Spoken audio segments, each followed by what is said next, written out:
It was just with 5 minutes left that I had finally finished my meal and collected myself upward and began to make my way over to the lobby and out of the door to wait for Fergus Tegnalius to make his presence, if it were that he were not already there. As soon as I made my way outside, I immediately heard my name called out. Mestophicus! I turned to look and saw a man of a bay colour and light skin, bright blue eyes and probably somewhere in his mid-30s, rushing up to me. It is I, Fergus Tegnalius. I was the one who sent for you when I requested aid from the West in my letter. You read it, did you not? Well, of course you did. What a foolish question. We have really been anxious to see what is the meaning of all of this. The ponies are being associated with crimes which they can claim to no part in, and it is leading to tension between both humans and ponies within our own clan. Where can we possibly start to mending all of this before it is too late? Like I said in the letter, I do not think that we have too long to make amends to all of this. What would you suggest in the energy of all of your wisdom and knowledge? What are we going to do? We cannot afford a war within our own establishment.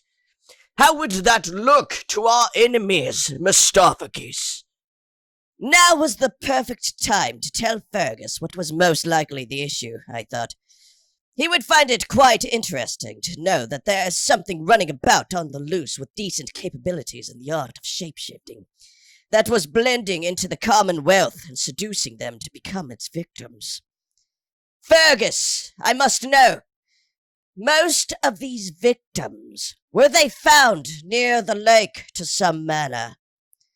Were all of them men, and most specifically of that nature, male humans? Did you see any of these murders take place? Or does anyone you know have any more details into the nature of what is happening? I had just so happened to be on my way to the tavern last night as the stables were arranging my luggage into my room, and came upon an odd sight as I was crossing the nearest alleyway to the side of the bar coming in from the south. It was to the manner of a female pony fondling around with the emotions of a drunken man who had appeared to have stepped out with her. And now, what the strange part about all of it was that the mare's mane was as wet as if she had just stepped out to the wash rack only mere seconds before she had begun speaking with him. I thought this was odd because of the nature in which kelpies are known for being able to shape-shift all but that of a dry mane. They always shift into a female pony with a drenching wet mane, no matter what the cause is. Anyway, in noticing this, I followed them and found that she was taking the man all the way down to Lake Delaware. This, too, was odd, as she had told the man that she had intended to take him back to her residence, here somewhere within the kingdom, presumably.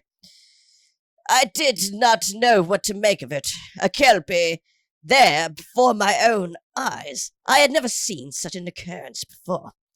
So I watched on from some distance, and it was not long after they had arrived that the mare made her move and seduced the man in some way or manner, in which she then trapped him into her orifice through the bond which she had instigated, and drug him down into the lake to drown. His body, you will find, is on the nearest shore to the entrance gates. I paused for a second and saturated in the expression upon Fergus's face. The face to which I found appeared to be an awestruck, dumbfounded by the apparent expedient result of which his call to the west had brought forth to him in such news. A kelpie was sure no common call to a cause of such circumstances. But I further moved on to continue. There were still pieces that did not make sense, and I thought it best to go over such crucial markings which had appeared to be missing. What did not make sense to me is that the body merely washed up to shore after the man had perished. I thought it was strange, But Kelpies are not normally accustomed to be known for sucking the blood dry from a victim, and there had been no signs of such trauma. Yet, you say that each victim had last been seen around a pony of some kind. Do you not? I asked. A Kelpie? Why, that has to be the strangest thing. I would never in my mind have thought a Kelpie would be passing in and out of the gates unnoticed. It must be shifting on the shores beyond the gaze of any guards, or in the dark when it is difficult for sight. Yes, each victim had been bled dry, and it was only the other day that those in our mortuary were found to be done of the same thing. Maybe it was too dark for you to see, Mestophicus, when you were looking over the man's body last night. Perhaps we should go and have another look. I need to have someone pick up the body anyways, so we might as well go and have a look at it now, while the scene is still fresh under the light.